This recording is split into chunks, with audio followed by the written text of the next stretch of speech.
Shomru b'nei Yisrael Emes HaShabbos V'asois es HaShabbos.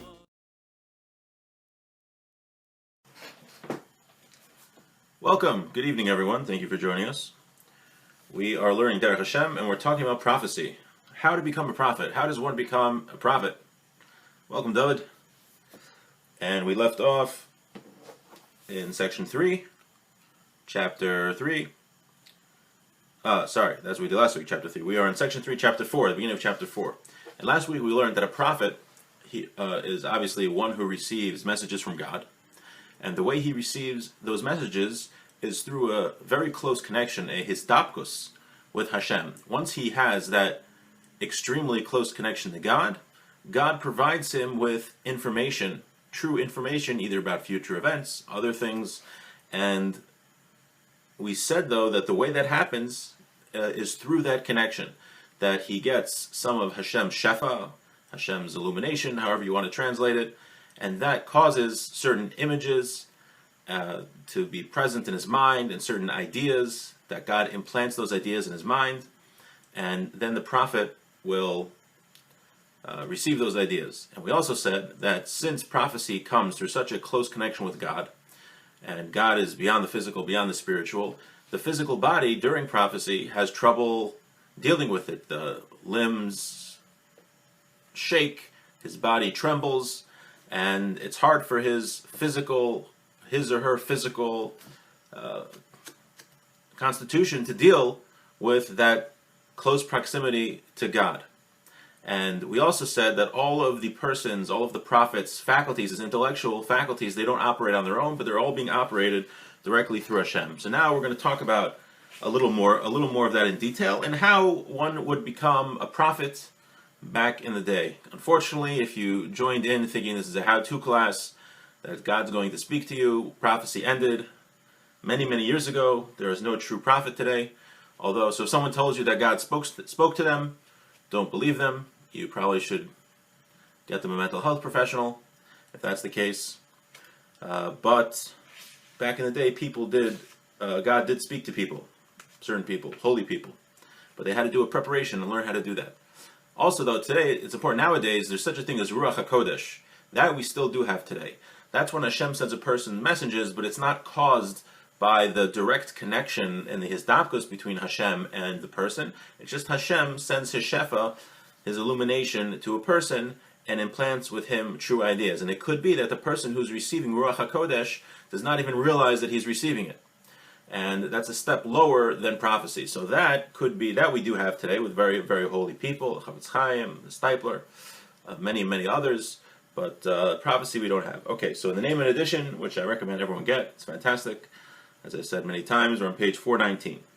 Okay, Hine, Hanavi, Kishiagia l'madregas hanavua b'shleimus. When a prophet gets to his full level of prophecy, Yasig es kol hamagia lo b'hasaga brura b'yadiyah shleima.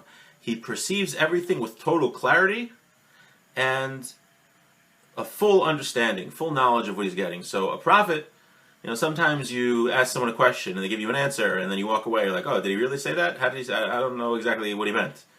Something like that. Prophet, no, it doesn't happen. When a prophet gets a message, he's totally clear of the message which he or she received. Because people don't realize, there were many female prophetesses in Tanakh. And, just as an aside, when you read Tanakh, you read about the famous prophets, but there were many other prophets that weren't in Tanakh. It wasn't just those people recorded in the Bible that were prophets. There were many, many other prophets. It was just those prophecies that were relevant to the entire Jewish people and the future of the Jewish people that were recorded in Tanakh. But there were many, many people that God sent messages to through prophecy. Perish. We said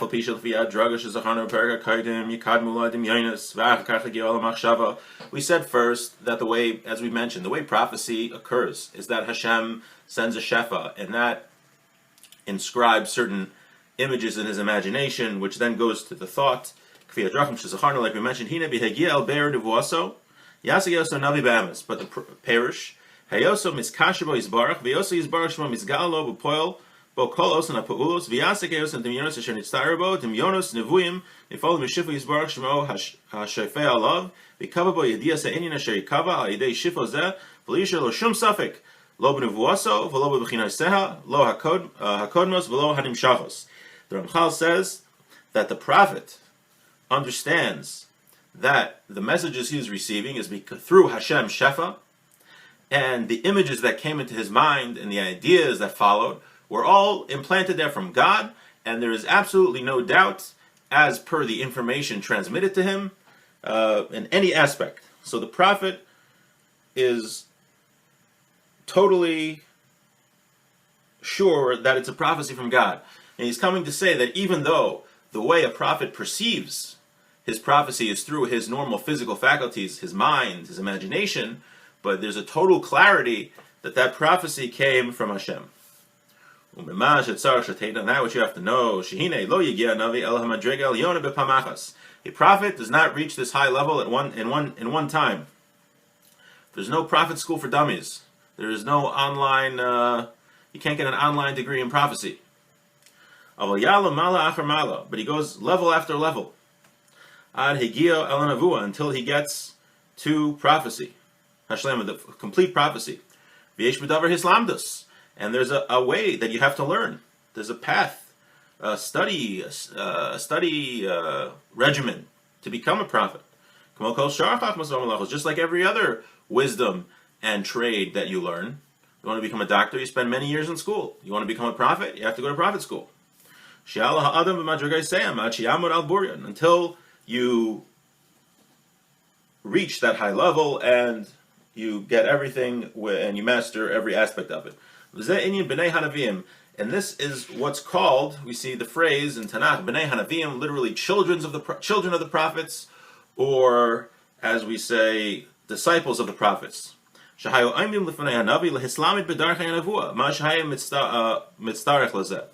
These students of the prophet would go to a prophet and they would learn how to become a prophet, how to achieve prophecy.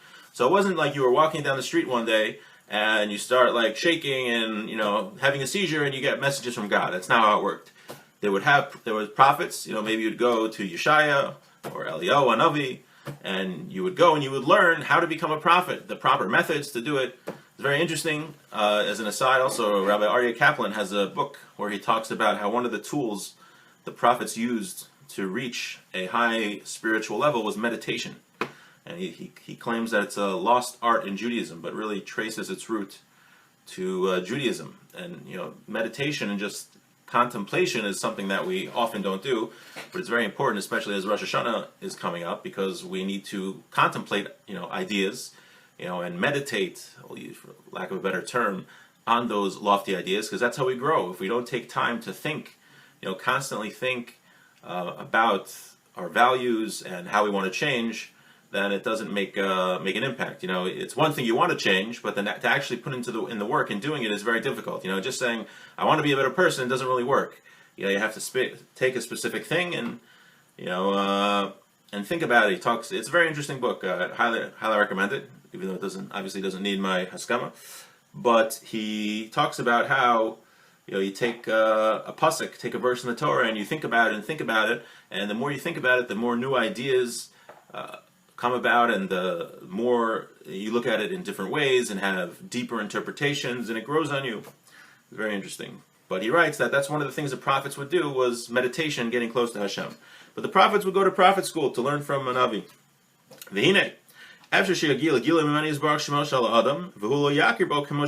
Now it could be at the beginning that a prophet will have a prophecy, a certain prophecy, but he won't realize that it's a prophecy. So think it's one of the physical senses. How so? Until the shefa of the prophecy overtakes him. And then he'll recognize it. This is what happened to Shmuel. The prophet Shmuel originally did not get prophecy. He didn't get the shefa from Hashem. He heard a voice, and he thought the voice was a physical sensation. He thought it was with sound waves. It was a regular sound. thought it was a regular sound.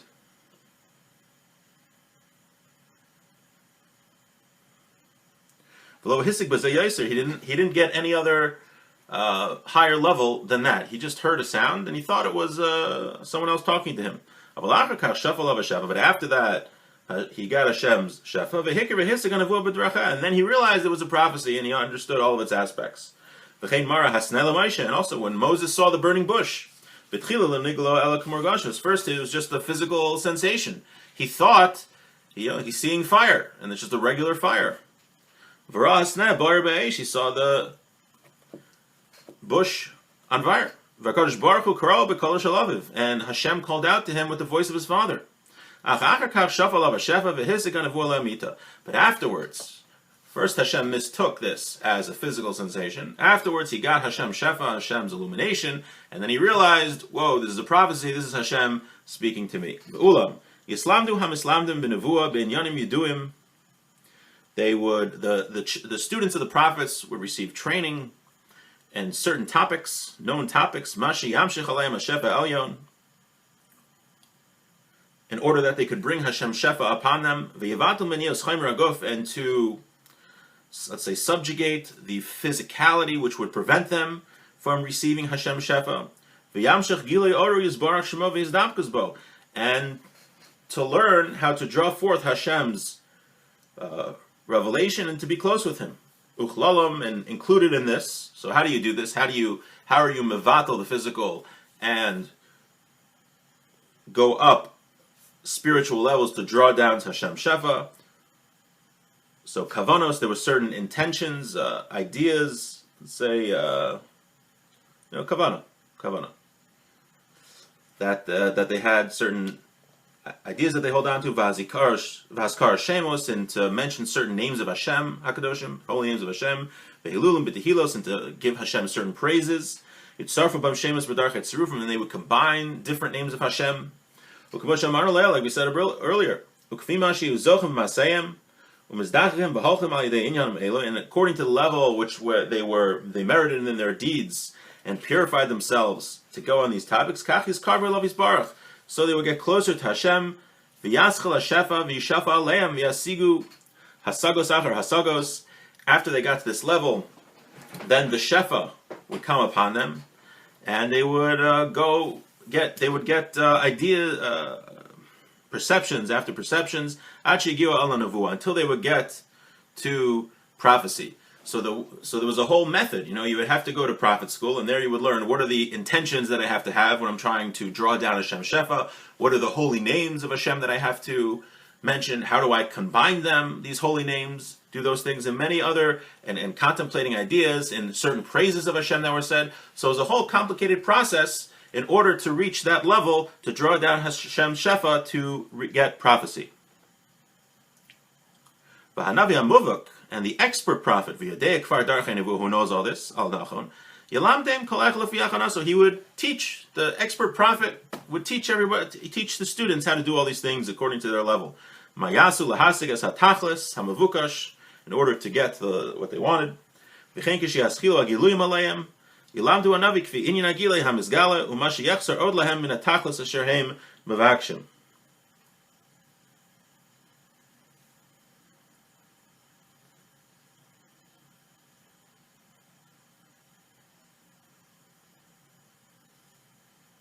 And he says that when the student prophet would start getting certain revelations, the expert prophet would tell him, based on the revelations that he was getting, how to further those and to achieve true prophecy, and what he needed to do to receive a higher level of prophecy, or true level of prophecy. And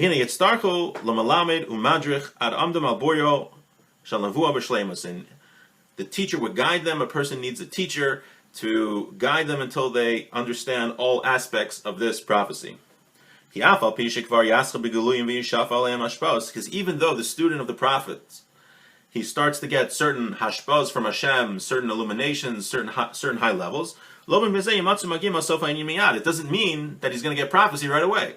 Meaning he's getting some certain, I guess, holy understandings of things, and certain hashpaz, but it doesn't mean he reached the level of complete prophecy.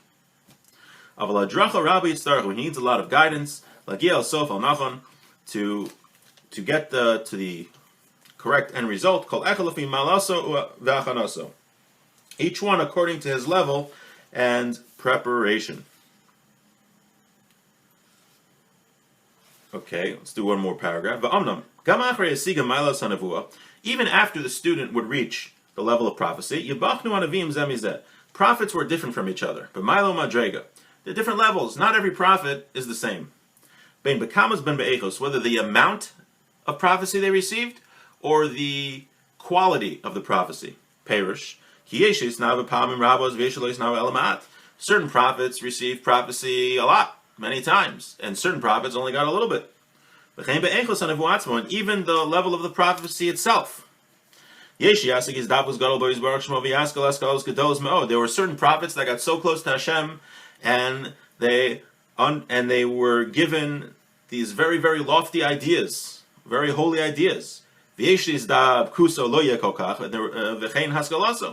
there were others that were achieved a certain closeness to Hashem, but not such a great closeness, and their information they received reflected that also. However, they are the same in this respect. It's recognizable the connection that they have with Hashem, and the revelation that Hashem gives to them. It's clear, and there's no doubt. However, there's different levels of the prophets. So, while the prophets were on different madrigas, there were certain prophets that received more prophecy and better quality prophecy, let's say, got loftier ideas. And there were other prophets that didn't get so much. But one thing was clear between all the prophets, it was clear that the prophecy was coming from their connection to Hashem, and all the ideas were true. Okay, so we talked about how prophecy works. It comes from a closeness to Hashem, and Hashem imparts His shefa, which produces images in the brain and levels of understanding.